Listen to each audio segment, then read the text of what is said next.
security work in the real world. There you go, Jeff. Thank you for that outstanding introduction.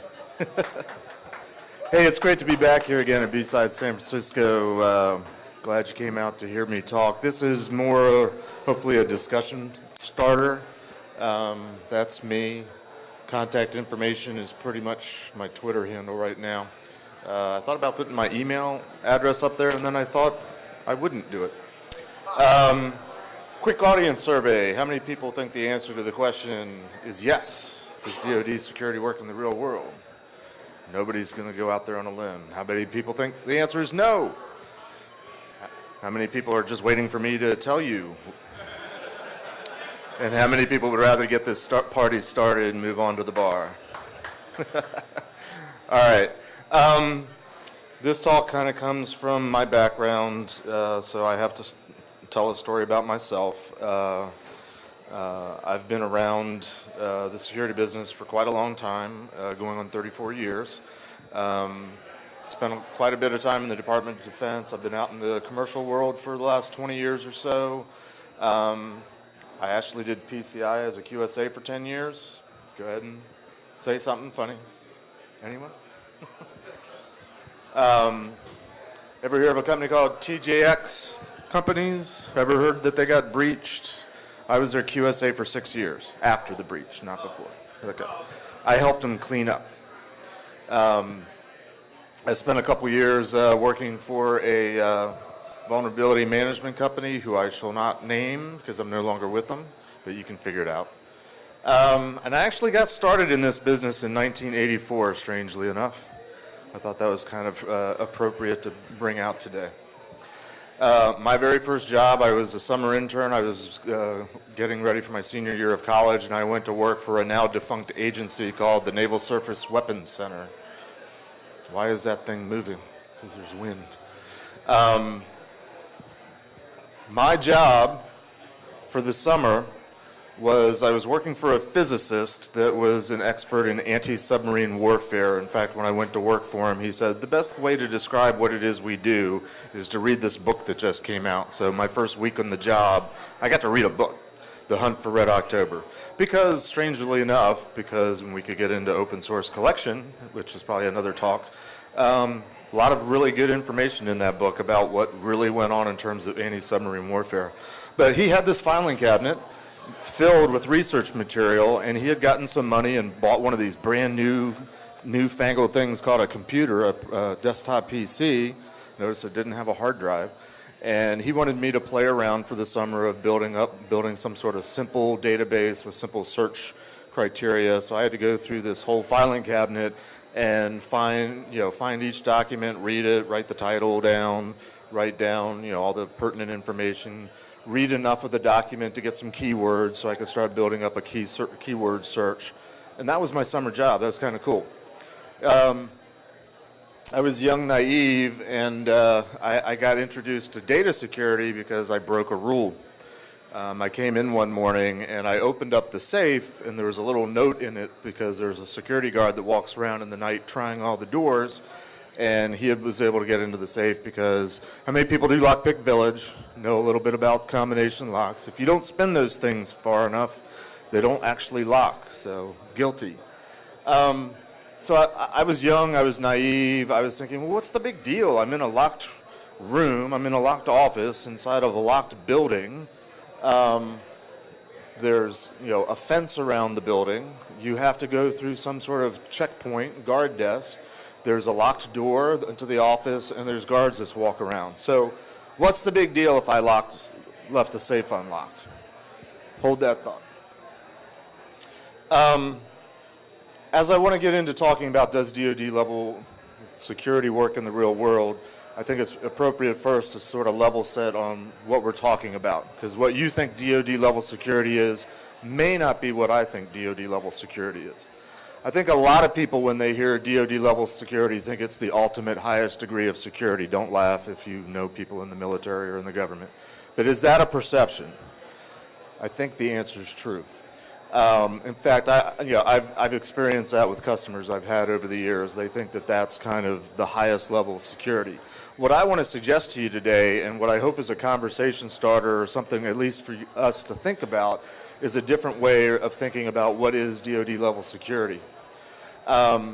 This is just a quick sampling, but just in my time in the DoD, we were involved in all sorts of things. I spent most of my time at NSA, and we do a lot of things with communications and signals analysis and things like that. So we had all sorts of abbreviations for all the different aspects and elements. Some of these carry over now into the computer age, technology, internet age. Some don't. But a lot of different things going on, a lot of different activities, a lot of different disciplines. But one of the basic principles, and by the way, none of this stuff that I'm saying is new. I'm talking about DoD level security, and the DoD's been doing it for a long time. So you're going to see things that hopefully are familiar to you. I'm hoping that we talk about them in maybe a little bit different way.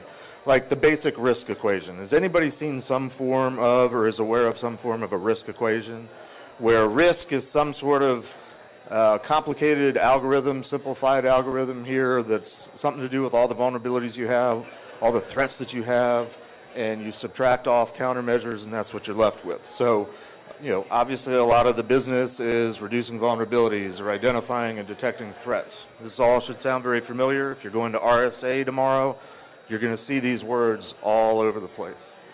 But at its most basic level, what we're talking about is some combination of this working together to produce risk. And this is a DoD principle. This has been around. I was working on risk equations more than 20 years ago when I was still at NSA. Vulnerabilities. Go around. How many people are going to RSA tomorrow? Anybody? Go around, and if you see a booth where they're talking about vulnerabilities or threats or risk in particular, just go up and ask them what the definition is, how their company defines risk, how their company defines threat, and just see what they say. I'm guessing you'll get some interesting answers, and I'm guessing if you just go different people at the same booth, you may not get the same answer. I find that curious because there seems to be a misunderstanding or a lack of understanding of what these words mean in the larger context. I very often hear people sort of interchange the word risk and threat. But in my way of thinking, a threat is a component of risk. It's part of the equation. It's not the same thing. I guess it could be if every other variable was zero, but let's not get too much into the math for now. But vulnerabilities, at its most basic level, it's a weakness. It's something that could go wrong. It's something that is potentially bad. It's something that could potentially be exploited.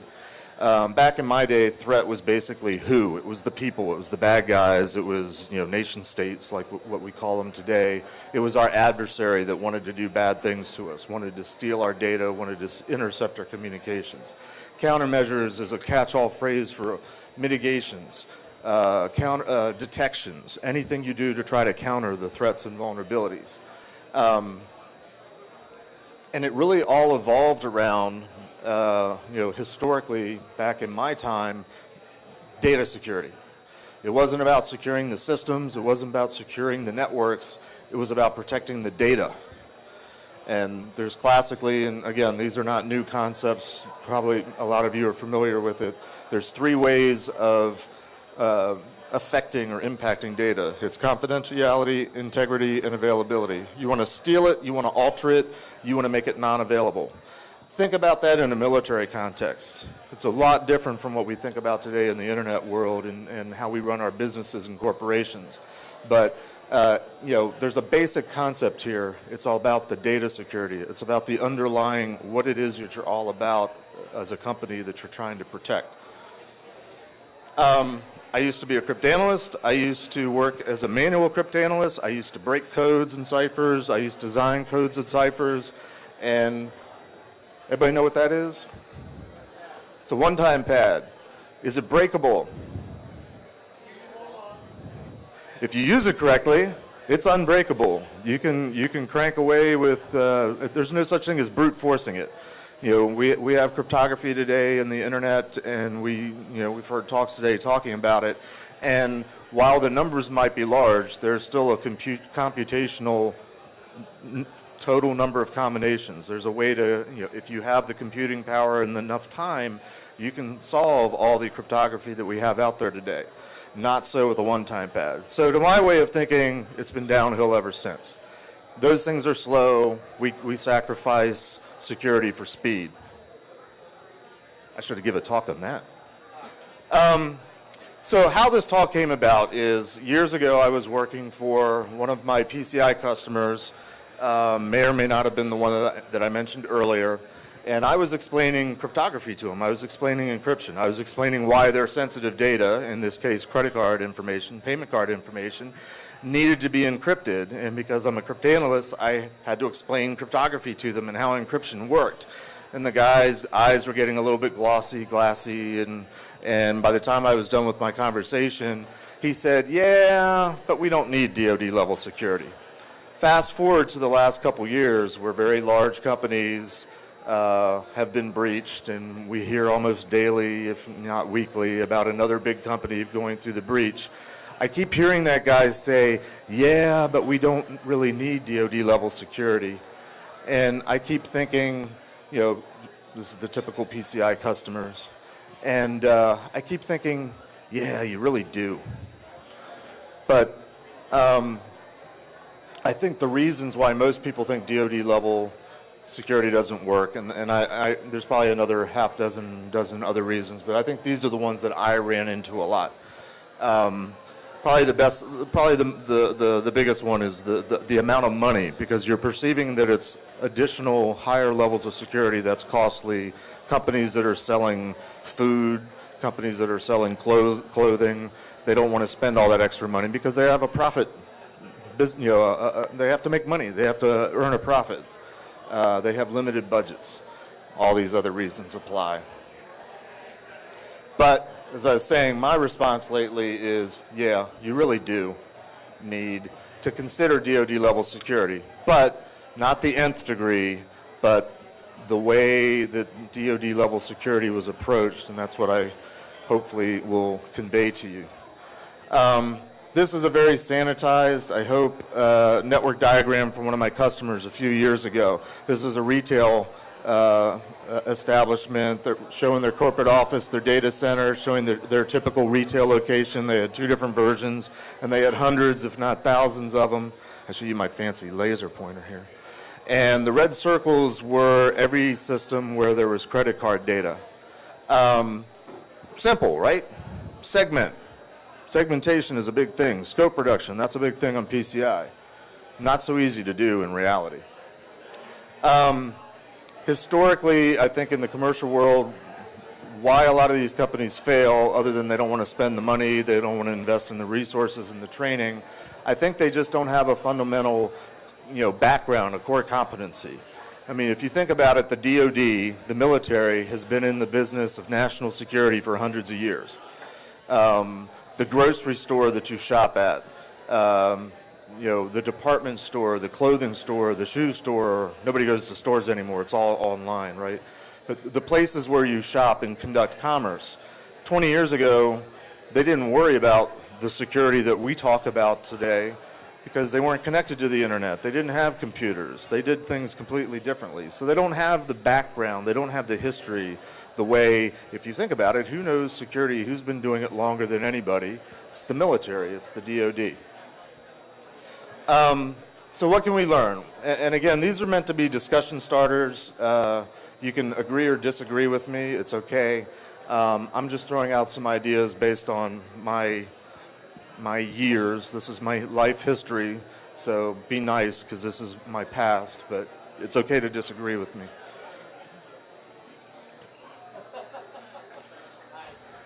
Anybody know what movie that is? Sneakers, yeah. Did I mention data security? It's all about the information. In fact, I have the quote here from the movie. There's a war out there, old friend, a world war, and it's not about who's got the most bullets. It's about who controls the information, what we see and hear, how we work, what we think. It's all about the information. So, how many people have some sort of consulting role where you're doing work for other companies? Few. You might experience this, assuming everybody else works for a company and you're trying to make that company more secure. How many people feel like their own company or their customers often don't really get security? Should be just about everybody at some level. Okay. Let's go back to the risk-based model. The biggest difference when you take the risk-based model out into the real world, the commercial world, is you add a value to it, and that's the value of data.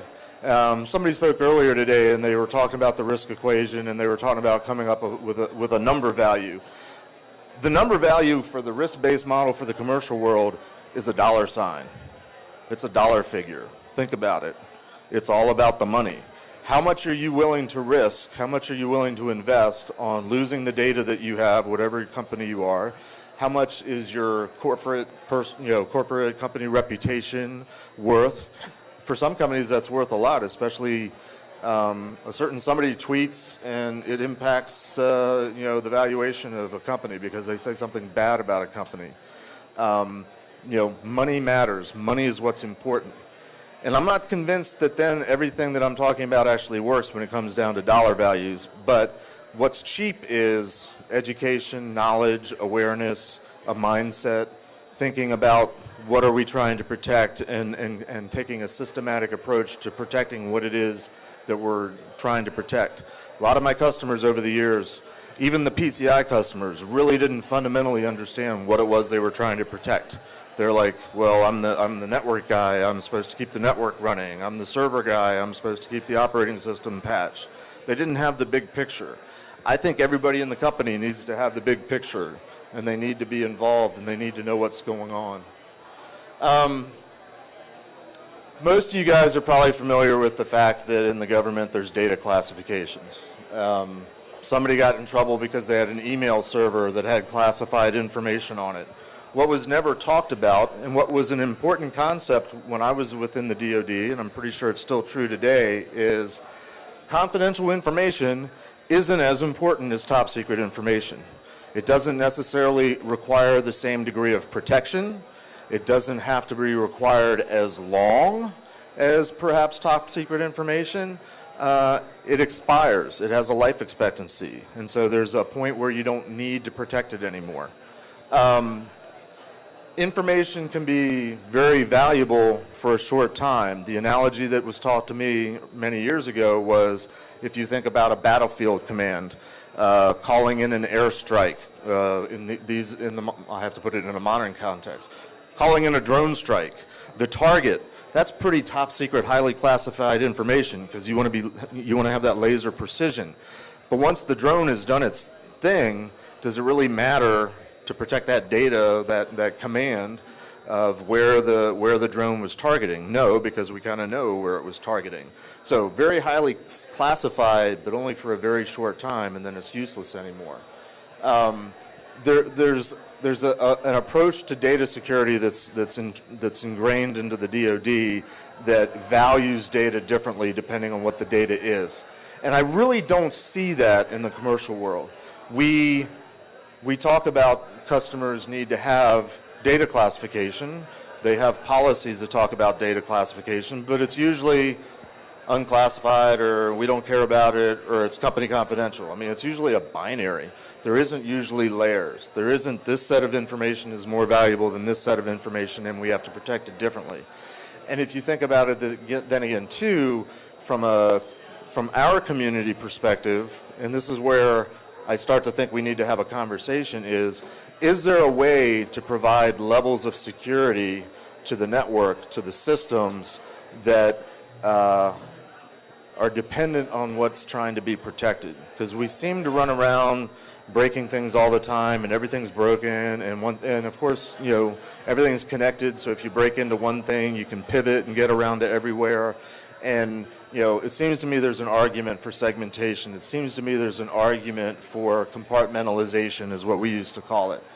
The DoD calls it security in depth, where the very simple concept is whatever is most valuable to you, you put it on the inside, and you have layers of protection. This particular picture is a city in Italy, and it was built, I think, in the 1300s, 1400s. But this concept of layered security is thousands of years old. I mean, how long has there been castles? When was the first fort ever built? It's a very old concept, and it's still used today in a lot of ways. But I never hear anybody talking about one of the premises of this is make it too hard for the adversary to bother. Oh, I'd rather go to the next city where there's only one wall rather than this city where there's 4 walls. I used to make the analogy, everybody that owns a home, they're out in the suburbs, they have to have their home security system, and I always thought it would be good enough to just have the little sign on your front lawn, because you don't really have to have the security system, you just have to fool the bad guy into thinking you do. But a bad guy comes to your neighborhood, he's probably going to be more likely to break into the house that doesn't have the sign. There's another common analogy that talks about you don't have to outrun the bear. If your friends encounter the bear in the woods, you just have to outrun your friends.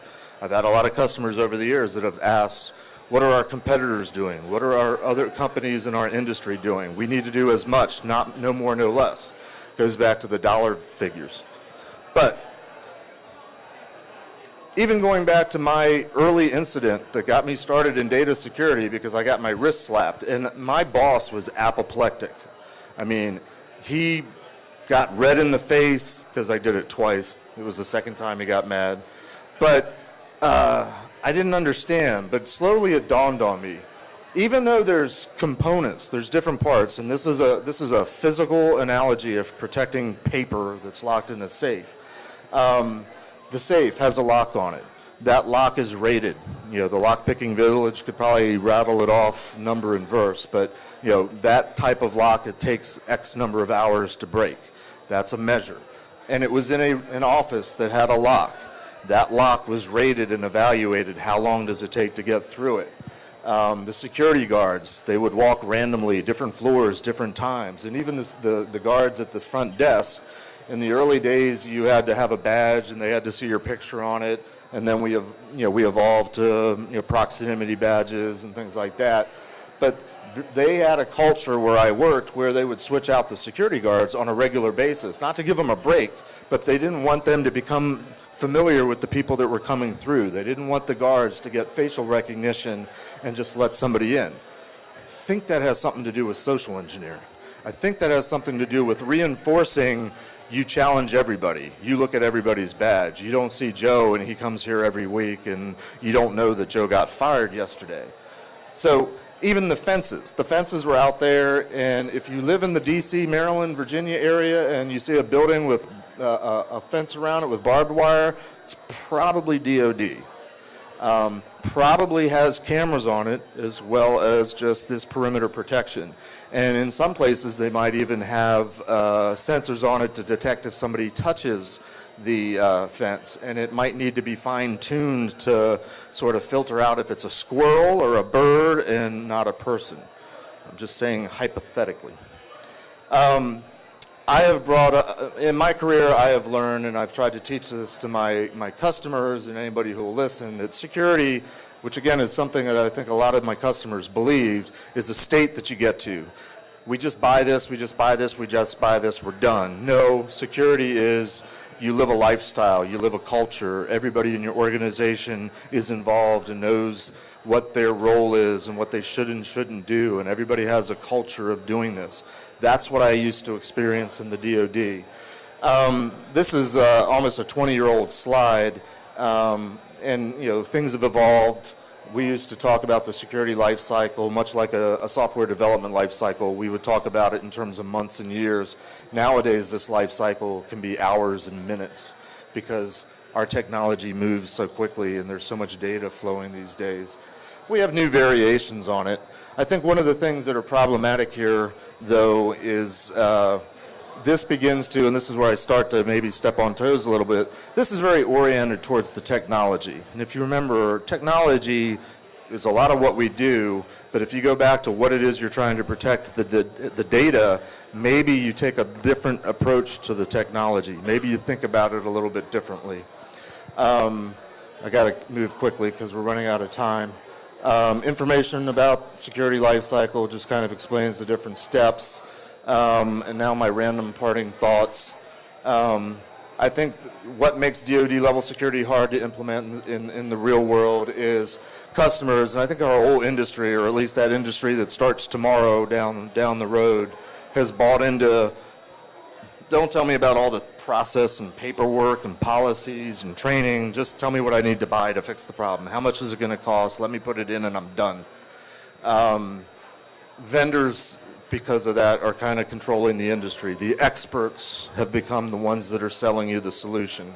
I think that's a little bit of a conflict of interest, but go take a look at RSA tomorrow and you're going to see it all over the place.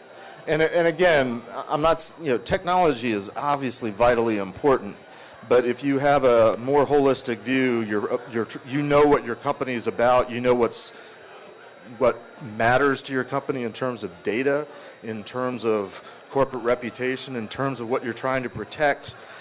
I like to think you start making smarter decisions about what you invest in, and you make smarter decisions about what you need and what you don't need. Anybody know what this is? Rainbow Series. It all started with the Orange Book. I think that came out in the early 80s. I used to have a copy. I think it was classified, so I didn't keep it. And the second book that came out was How to Interpret the First Book, literally. So you've got all that, and most people look at that and say, there's too much going on with DoD. I mean, that's basically a big collection of standards. But I saw this just the other week. Somebody put this out. So this is SANS, I think. These are all the things that if you're a CISO that you have to be smart about and be making decisions on and implementing in your operations. And I haven't read every one of those, but I think every one of them ties pretty much back to a technology solution. So if you're a CISO, you've got to be expert on 1,000 different products, 2,000 if you count all the new stuff that's coming out tomorrow at RSA, and you have to make a decision on whether you need it or not, and really whoever's the best vendor with the best sales pitch very often wins. And that's probably not a good idea. This is a variation somebody put out. Again, I saw this just in the last week or so. All the different cybersecurity domains. And some people were commenting, well, you're missing this, you're missing that. I put this here, I put this here. And my point is simply, wow, that's a lot to know. I mean, there's a lot going on here. I don't think any of us can claim to be an expert on all of this. I know a lot about a lot of that, but there's a lot that I don't know deeply about. Everybody familiar has heard this. People, processes, and technology, those are sort of the three components of security in your organization. My final point is simply, it starts with the purpose. Know what you're doing, know what you're trying to protect, know what you're about.